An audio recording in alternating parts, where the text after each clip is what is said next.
mukhalafatu bil hawadi. Allah itu berbeda dari yang baharu. Maka tak akan terbahas lagi. Suruh aja Tuhan kalian tuh jadi manusia. Kalau jadi manusia Tuhan tadi berarti baharu dong. Buat apa deh kita sembah? Maka berbedanya Allah dengan manusia, dengan kita tadi, makhluknya, itu ada 3. Dari mulai zatnya, sifatnya, dan af'alnya. Zatnya saja yang nggak bisa. Allah tuh bukan berhidung, bukan bermata. Walaupun ada firman yadullah fawqa aydihim, tangan Allah itu berada di tangan mereka. Itu dipahami bukan dalam bahasa tekstual, tapi kontekstual. Yadun itu arti kekuasaan. Sama dengan man ra'a minkum mungkaran falyughayyir biyadi. Siapa melihat kemungkaran tumbuk dia. Enggak gitu. Siapa yang melihat kemungkaran ubah dengan kekuasaan. Makanya kita harus jadi wali kota. Wali kota yang adil dan beriman, berilmu. Begitulah istilahnya. Menjadi gubernur yang adil, beriman dan berilmu. Menjadi presiden yang adil, beriman dan berilmu. Itulah maka bisa mampu dia merubah mungkar. Jadi jangan dikatakan yadun tadi Allah punya tangan, punya jari 5. Enggak, zatnya beda. Tak terbahas itu. Sifatnya pun beda. Halo sahabat semuanya, salam giat. Berjumpa di channel al.andawi.andi. Jangan lupa klik tombol subscribe dan nyalakan loncengnya ya. Terima kasih. Astagfirullah. Allahumma shalli ilaihi anta maqsudi wa laka. A'udzu billahi as-sami'il 'alim minasy syaithanir rajim. Bismillahirrahmanirrahim. Assalamualaikum warahmatullahi wabarakatuh.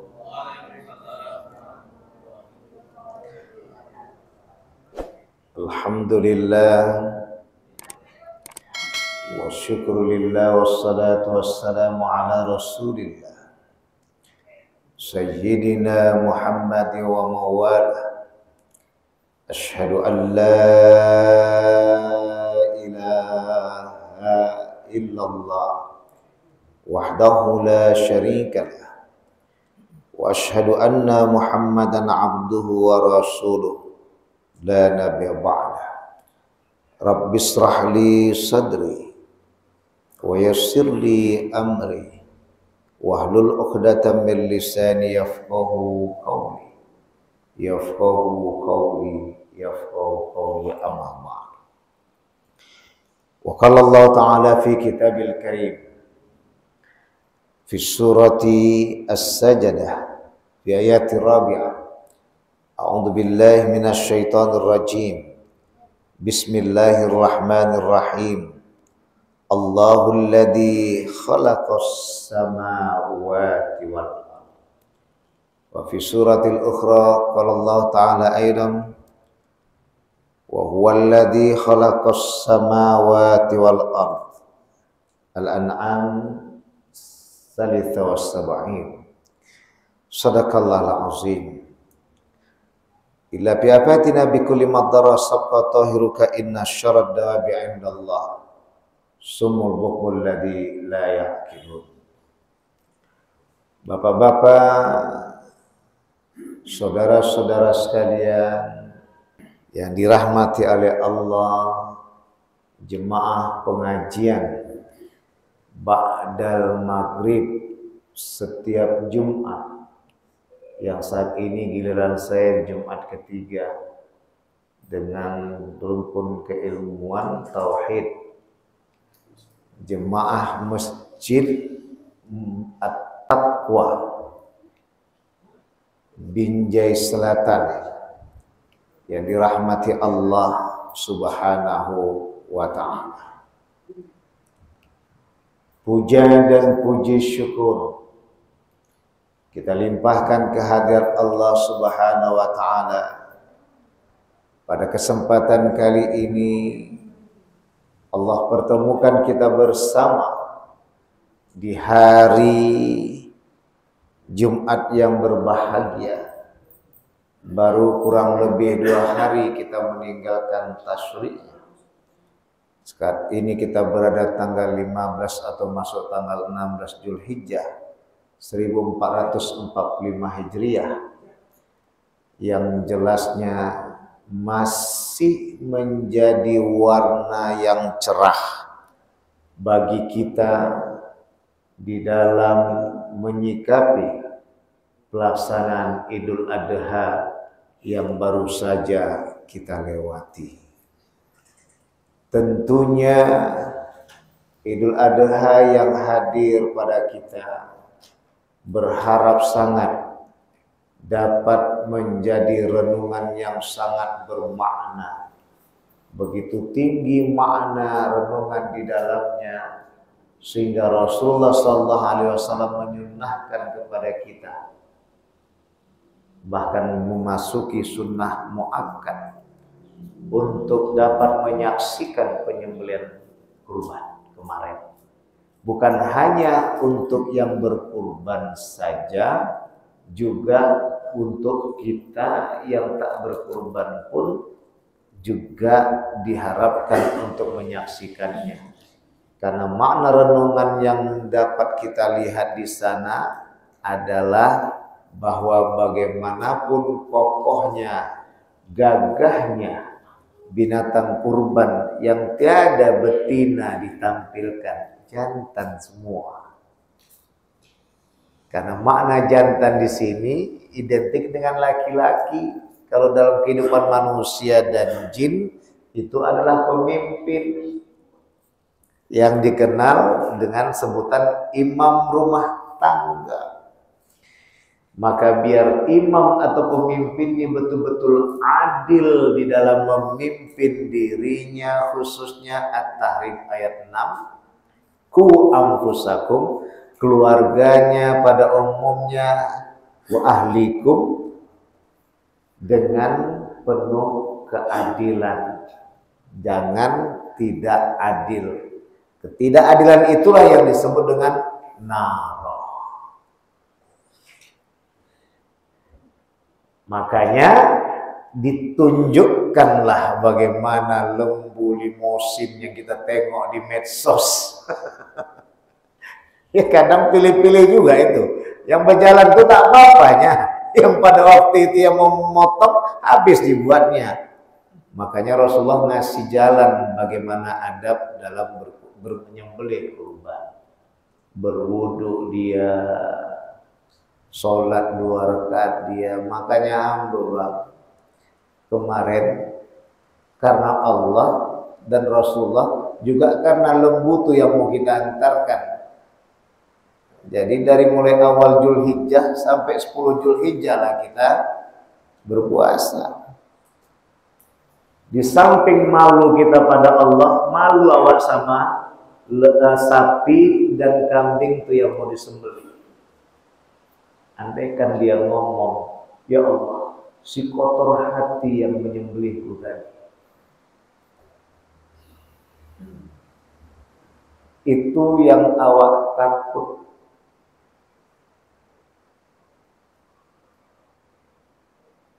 Itulah yang kita takut.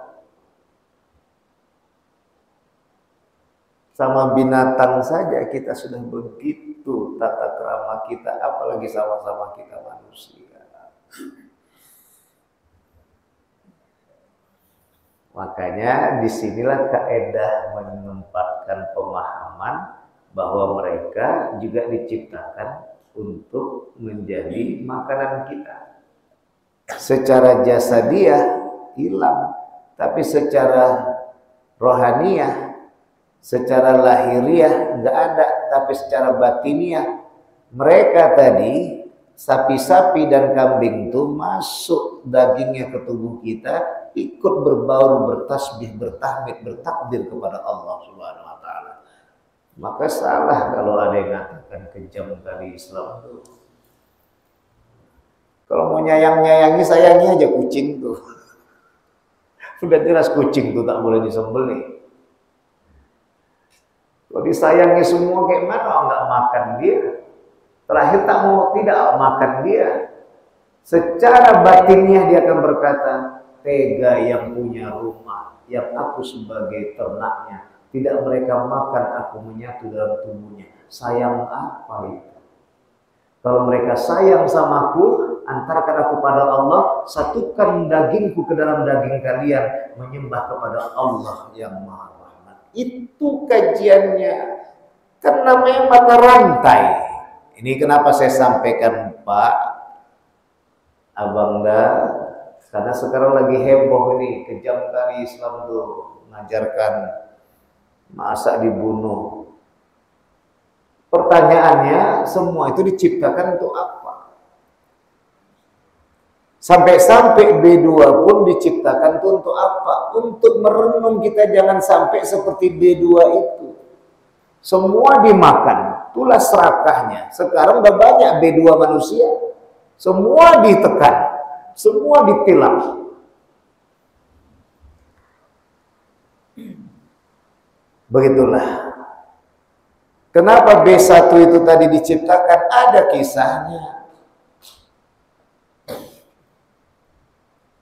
Saat iblis tadi memprovokasi kuda, kuda itu mau menginjak Nabi Adam, sebelumnya diludahi iblis tadi di pusat Nabi Adam, maka Allah ambillah tadi air ludah di pusat Nabi Adam tadi, diciptakanlah menjadi B1 alias anjing.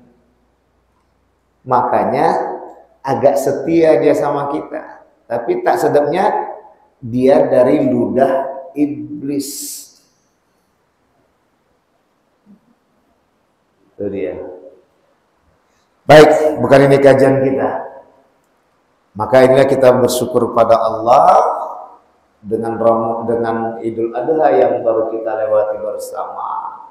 Jangan kita pungkiri bahwa darah yang menyucur itu menandakan kalau sudah keluar dari badan, sama dengan kita kalau nyawa sudah lepas dari badan, tiada lagi kesombongan, tiada lagi keserakahan tuh. Makanya serakah dan sombong itu dibawalah dalam kajian pendidikan dan terapi. Itulah ruku dan sujud. Ruku itu obat serakah, sujud itu obat dari penyakit sombong. Maka dipulangkan semua kepada Maha Suci Allah yang Maha Besar, ruku. Maha Suci Allah yang Maha Tinggi, sujud. Maka disitulah kita disunnahkan menengok kemarin, biar kita jangan sombong sama istri kita, sombong sama anak-anak cucu kita. Maka di saat itulah kita sadar diri kita ini siapa. Bapak-bapak, saudara-saudara sekalian yang dirahmati oleh Allah, kita akan fokus sekarang kepada kajian tentang mengulas lagi ulang yang kemarin baru sampai sifat 20 Allah yang kelima. Tapi biar sistematis berurutan, kita ulang lagi dari awal. Kenapa ini kita angkat? Pertama, mungkin kita banyak tersendat-sendat pas setiap bulannya. Ya. Yang kedua adalah sekarang lagi heboh di permukaan yang mengharamkan sifat 20 wajib dan mustahil Allah. Itu dia. Jadi sifat 20 wajib dan mustahil Allah itu lagi diserang. Maka kemarin alhamdulillah Gus Bahar itu menghadapi orang yang mengharamkan tadi. Maka biar kita jelaskan dengan seksama bagaimana kaedah pemahaman dari sifat 20 wajib Allah dan mustahilnya. Nanti ada sifat jaiznya. Mana sifat jaiznya nih?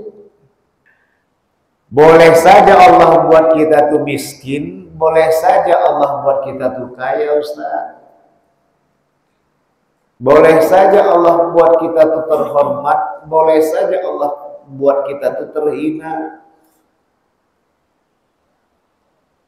Apa kaidah tauhid dalam kajian sifat jaiz Allah nih? Boleh. Disitulah Allah menegaskan nanti kembali bahwa yang paling utama adalah waqtadi fima atakallah darul akhirah wala tansa nasibaka minad dunya. Segeralah urusan akhirat, jangan lupa urusan dunia. Urusan akhirat tadi, disitulah kita menempatkan bahwa yang kita tuhankan tadi Allah, bukan kekayaan itu. Bahwa yang kita tuhankan itu Allah, bukan jabatan itu. Banyak yang pejabat-pejabat lebih binatang lagi sifatnya daripada binatang. Nah, inilah dia kembalikan tadi. Maka dalam hal ini, disitulah kita masuk kepada kaji bagaimana kita memahami bahwa kembali kita untuk menyikapi bahwa dalam hal ini bukanlah masalah harta dan tahta yang menjadi pemegang kendali, tapi adalah kecerdasan dan kedewasaan kita bahwa Allah lah yang kita pedomani dan kita gantungkan diri kepada Allah Subhanahu wa ta'ala.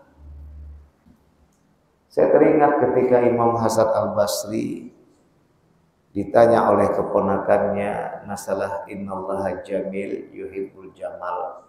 Ketika ditanya, wahai paman Syekh, apa baju kesukaanmu? Kain katun, baju biasa. Loh, mengapa tidak kain yang halus bagikan sutra?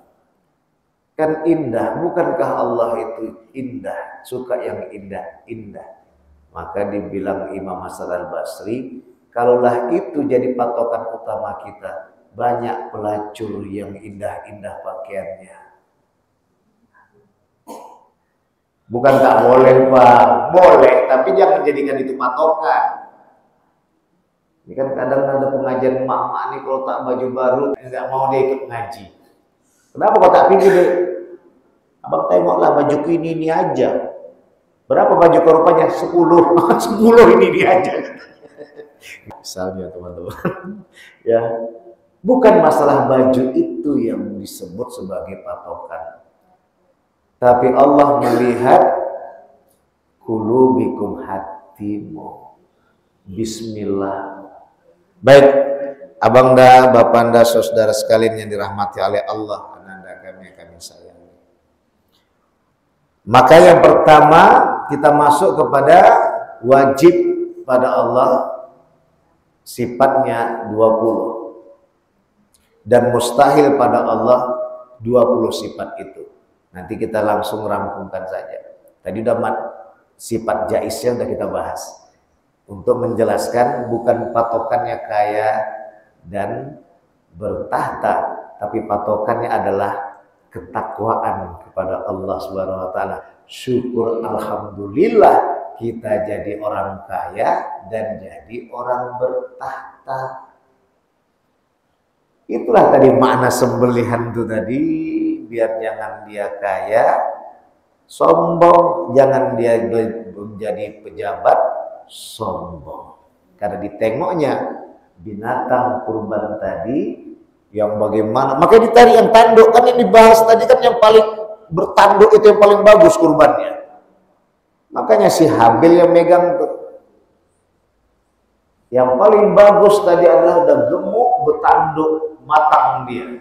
Nampak tadi gagahnya. Ditunjuklah ketika lepas tadi darah dari badannya. Hilang kegagahan sapi dan kambing tadi. Nah, ini masuk kita kepada sifat 20 wajib Allah. Yang pertama adalah Allah itu wujud. Allah itu ada. Dari mana dalilnya? Allahul ladzi khalaqas samawati wal ardh. bahwa yang menciptakan langit dan bumi ini adalah Allah. Gak mungkin, gak ada istilah kebetulan bumi datang. Kan sekarang bahasa Ustaz hebohnya sekarang kebetulan. Kebetulan. Hati-hati banget. Sekarang, aduh, ateis lagi mengambil alih nih dunia sekarang nih. Makanya kita hati-hati sekarang. Kalau ada yang nonton medsos agak buyar, bingung, tanyakan sama ustadz-ustadz 4 Jumat yang dalam sebulan mengisi di Masjid At-Taqwa. Jangan langsung ditelan saja. Makanya kalau kita tidak langsung cross check alias klarifikasi alias tanya langsung, bingung, kita pastikan sama ustadz-ustadz kita di Jumat pertama, Jumat kedua, Jumat ketiga, Jumat keempat, bahaya kita. Makanya kita tanyakanlah kepada mereka. Cuma itu Ustaz. Jadi bisa terarah. Bapak dan abang sekalian diberikan oleh Allah. Allah lah pencipta langit dan bumi. Gak mungkin langit ini ada, bumi ini ada tanpa yang mengadakan. Maka ketika yang mengadakan itu, inilah yang disebut langit dan bumi ini menjadi maujud. Diadakan oleh siapa? Wujud yang ada. Maka orang tua dulu, abang mungkin masih ingat, paling anti kita katakan hamba ini, wujud hamba ini, nggak boleh. Maujud hamba ini artinya hamba ini berada, nggak boleh kita bilang kan wujud hamba ini, itu udah sombong namanya. Itu kajian orang tua dulu tahun 80 ke bawah, gitu dia Ustaz. Sekolahnya sekolah rakyat semua Ustaz dulu Ustaz. Sekarang kita magister, doktor udah banyak, tapi kajian itu nggak sampai. Maka bahasa zaman dulu tuh maujud. Semua kita ini maujud. Dalam bahasa maujud aja udah langsung nyentuh ke hati itu Ustaz. Gak berani kita macam-macam lagi, sombong lagi, serakah lagi. Kalau udah bisa maujud, diadakan ya. Kalau kepingin Allah tuh kun. Makanya miskin tadi bisa aja kun, kata Allah. Fayakun jadi kaya. Tapi Allah ingin melihat mukhlisina lahuddin. Di mana keikhlasan dia dalam beragama. Itu dalam sifat jais tadi, kata kuncinya adalah melihat keikhlasan di dalam berislam. Jadi nggak dipandang dia masalah tingkat ekonominya. Nah, mustahil Allah itu Adam. Nggak mungkin Allah itu nggak ada. Kita inilah yang Adam nih. Dari tiada menjadi ada. Ini sifat wajib Allah yang pertama. Allah itu sudah ada sejak masa ajali, Bang. Tak dibahas-bahas lagi. Kemarin ada yang bertanya, Ustadz, anak saya setiap malam bertanya, Allah tuh mana? Allah tuh kayak mana ya?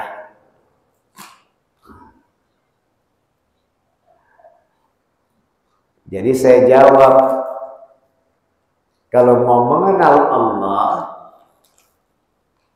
kita kenalin dulu. Benarnya Allah tuh ada ya. Nah, ayah mau nanya, benarnya ayah ini ada? Benarlah ya. Dari mana ayah ada? Dari atuk dan nenek. Atuk nenek dari mana? Unyang dan nyunying. Unyang dan unying dari mana? Unyang dan unying, unyang, unyang, unying. Unyang, unyang, unyang, unying dari mana? Unyang, unyang, unyang, unyang, unyang, unyang. Sampai ngantuk dia. Besok kita sambung ya nak. Sambung lagi. Sampai ketemu Nabi Adam. Kok nggak selesai-selesai? Tapi anak ayah nanya. Nanti sampai kita pada Nabi Adam di situ nanti baru ketahuan. Oh kalau gitu memang Allah tuh udah ada dari sejak dulu. Iya. Udahlah ya, awak tak nanya lagi. Selesai. Nggak ada pertanyaan yang tak bisa dijawab, tapi belum tentu menyempurnakan jawaban. Jadi sampai dia ngerti bahwa semua ada sampai berpot ke atas. Ini dia. Allah itu wujud, mustahil Allah itu ada. Kalau nggak ada Allah Nina, mana ada bumi dan langit nih, alam semesta nih, gitu dia. Kemudian kapan Allah itu beradanya? Allah itu kidam. Sejak dari masa dulu sudah ada.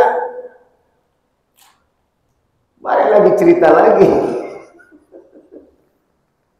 Cerita lagi sampai ke atas.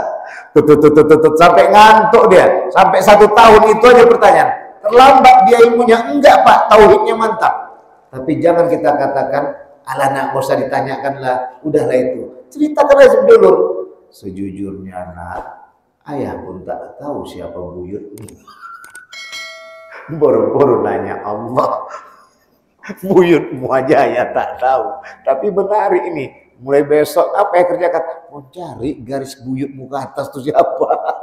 Tapi pertanyaan awak tadi, Allah tuh kapan datangnya? Ini belum kujawab tentang Allah. Ayah nanya dulu siapa buyut ayah sebelumnya. Kan langsung begitu panjang. Ini sebenarnya pertanyaan yang bisa kita balik bertanya kepada kawan-kawan yang bertanya tentang kapan Allah itu ada.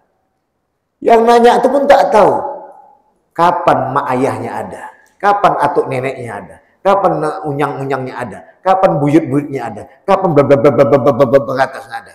Kita menjawab. Artinya pertanyaan itu jangan langsung melompat ke atas. Maka dikatakan oleh Rasulullah dalam hadis yang selalu diangkat oleh kalangan sufi, oleh para turukiyah, orang-orang bertarekat, dengan diangkat, man arofa nafsah faqad arofa rabbah.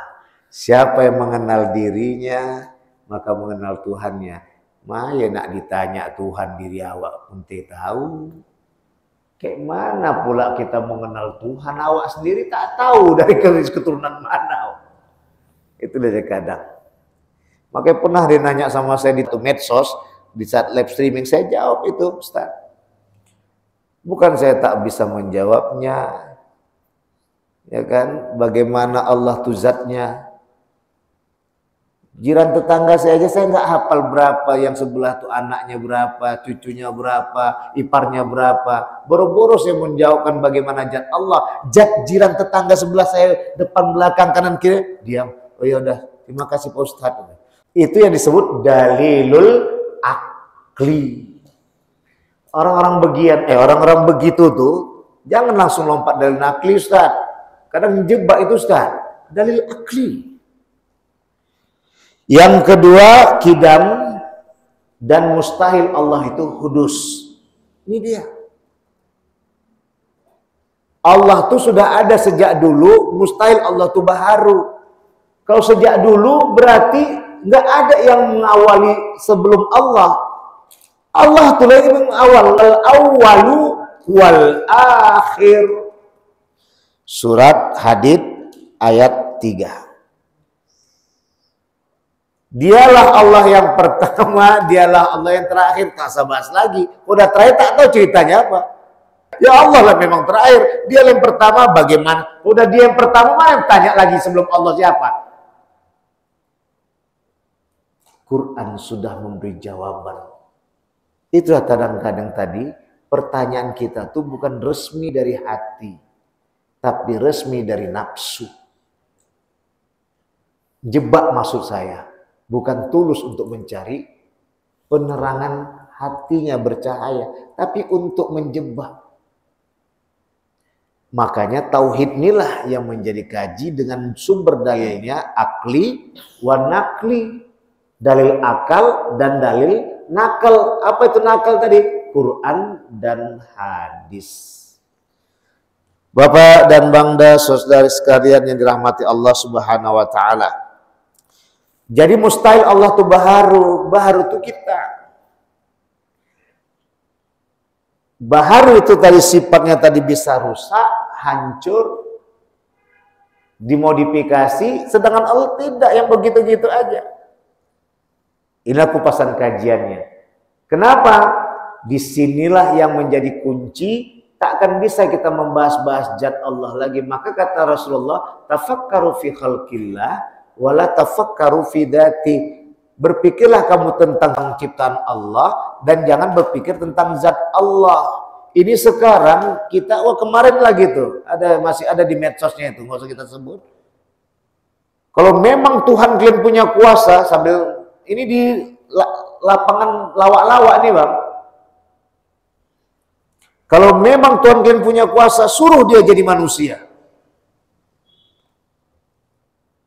Masa jenderal jadi prajurit? Gitu dalil aklinya. Sah-sah saja jenderal menyatu di kalangan prajurit, tapi jangan langsung turun pangkat jadi prajurit, kan gitu. Semua prajurit ingin menjunjung menjadi jenderal, kan gitu istilahnya. Dengan kuasanya, kuasa tadi bukan langsung dia jadi manusia, dia tunjukkan kasih sayangnya dengan Ar-Rahman, Ar-Rahim. Apa niat dia? Biar disahkan anak Tuhannya jadi Tuhan. Maka kekuatan di situ ditempatkan Nabi Muhammad tuh, bagaimana kita terkesimanya dengan tingkah laku beliau. Allahumma sholli sayyidina Muhammad. Tapi kita tetap sadar, wa asyhadu anna Muhammadar Rasulullah. Bapak dan saudara sekalian yang dirahmati oleh Allah, ya. Jadi mustahil Allah itu hudus. Yang ketiga adalah Allah itu bako. Kan muncul pertanyaan, kok bisa dari dulu sudah ada ya Pak, ya ayah, abah, babah, papa? Karena Allah tuh bako, nah Allah tuh kekal. Kita tak kekal. Bikin kali ayah mau sama dengan atuk, kau nengok kau pintar kayak di menanya. Tapi Allah katakan memang kita semua akan mati. Kullu nafsin dha'iqatul maut. Kita tak kekal. Maka kita itu adalah fana. Allah itu bako. Itulah kenapa Allah itu sudah dari dulu ada. Makanya dia disebut berada. Kita yang diberadakan. Nah, ini dari 20 wajibnya Pak, bisa kita menjawab pertanyaan anak-anak yang kita rasakan susah untuk menjawabnya. Inilah dia. Maka masuk yang keempat adalah mukhalafatu bil hawadi. Allah itu berbeda dari yang baharu. Maka tak akan terbahas lagi. Suruh aja Tuhan kalian tuh jadi manusia. Kalau jadi manusia Tuhan tadi berarti baharu dong. Buat apa deh kita sembah? Maka berbedanya Allah dengan manusia, dengan kita tadi, makhluknya, itu ada 3. Dari mulai zatnya, sifatnya, dan af'alnya. Zatnya saja yang nggak bisa. Allah tuh bukan berhidung, bukan bermata. Walaupun ada firman yadullah fawqa aydihim, tangan Allah itu berada di tangan mereka. Itu dipahami bukan dalam bahasa tekstual, tapi kontekstual. Yadun itu arti kekuasaan. Sama dengan man ra'a minkum mungkaran falyughayyir biyadi. Siapa melihat kemungkaran tumbuk dia. Enggak gitu. Siapa yang melihat kemungkaran ubah dengan kekuasaan. Makanya kita harus jadi wali kota. Wali kota yang adil dan beriman, berilmu. Begitulah istilahnya. Menjadi gubernur yang adil, beriman dan berilmu. Menjadi presiden yang adil, beriman dan berilmu. Itulah maka bisa mampu dia merubah mungkar. Jadi jangan dikatakan yadun tadi Allah punya tangan, punya jari 5. Enggak, zatnya beda. Tak terbahas itu. Sifatnya pun beda. Maka Allah tadi tidak ada sama sifatnya sama kita, beda. Marahnya Allah tadi bukan seperti marah kita. Marahnya Allah tadi wa may ya'mal mithqala dzarratin syarran yara. Itu marahnya Allah. Siapa yang berbuat sedikit saja keburukan, maka baginya balasan dari keburukannya itu. Yang ketiga adalah af'al. Perbuatan tadi bisa dengan dia tetap berada. Dia membuat tadi, kita membuat tadi Ustadz mungkin membuat pidato dengan tulisan, buat bahan ceramah dengan bacaan. Allah enggak, dengan kun fayakun. Kita membuat kursi pakai kayu pakai martil, pakai paku, pakai. Allah enggak ada, kun fayakun. Dengan mengatakan kun fayakun, beda sudah. Jadi enggak boleh disamakan kita tadi dengan Allah. Itulah tadi, ini semua ulah siapa? Ulah orang yang sengaja menyesatkan cara berpikir kita. Loh, bukan kita lari dari mau jawab pertanyaan itu. Tidak. Kalau Allah itu sama-sama kita, buat apa Allah itu kita sembah?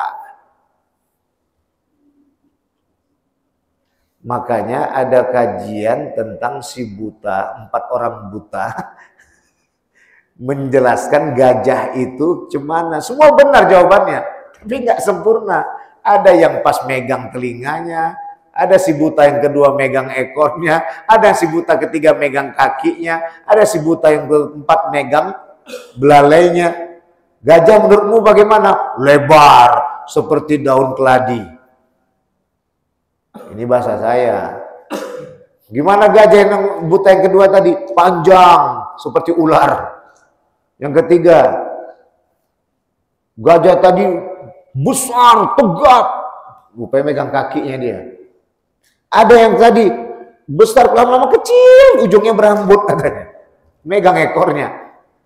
Tapi nggak bisa semua dinyatakan satu aja dikata benar. Tapi ketika dikumpulkan semuanya, itu menjadi benar. Disinilah baharunya kita.